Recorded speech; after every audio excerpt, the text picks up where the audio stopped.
Just a little video on why old guys like me collect vintage rockets and rocket kits, especially from Estes. I was rummaging through our garage today, cleaning it out, and found a little booklet that I had created doing some science experiments with an X-ray rocket that I built once upon a time that is very much this rocket right here. This was one that I built in 1975 when I was 12 and ran a few experiments up on in an estate in Stamford, Connecticut, where I was living at the time with my little brother. I had learned to fly rockets in a rocket club in my 6th grade class at Davenport Ridge in Connecticut and have been flying ever since. But this is a reason why I collect vintage rockets.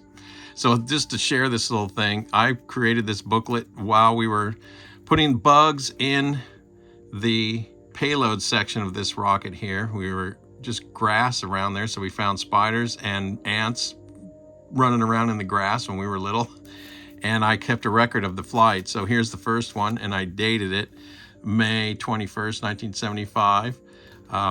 Listed the engine here. All the 12-year-old spelling, no E at the end of engine. A64, pretty sure they don't make that anymore. 3 launches. The insect was an ant, codename Irving. Injuries with an I. After we flew that guy up and got the rocket back, he was drowsy with 1 broken antenna, and I had lived or died. Good old Irving, he lived. First ant in space in the state of Connecticut. The next one wasn't so good. Another A64.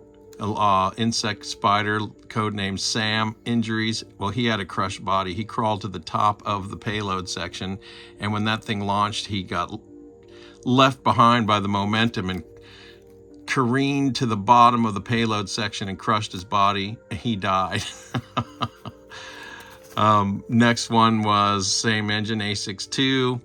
This one we had another ant. His name was Harold. No injuries. He lived.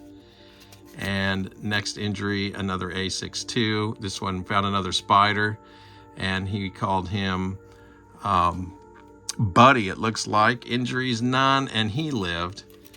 And then looks like last launch of the day, another A62 spider, codename Ralph. Injuries, none.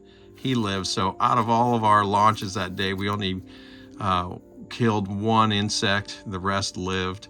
And that X-ray became one of my most cherished possessions. So I gladly paid ridiculous amounts of money for, as people who don't get this hobby would say, a cardboard tube, a wood cone, and some wood fins. But this brings back childhood memories, and I continue to nurture those with my kids. I did when they were growing up, and now with my grandkids, and I continue to thrive in this hobby. I belong to my local club. I'm actually on the board of directors of our local club in Tucson, Arizona, called the Southern Arizona Rocketry Association, or SARA.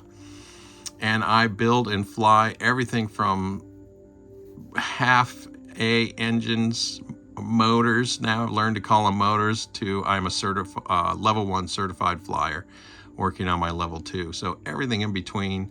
This hobby is magnificent. I love it, and will continue to thrive and escape to space with Estes rockets and all in between.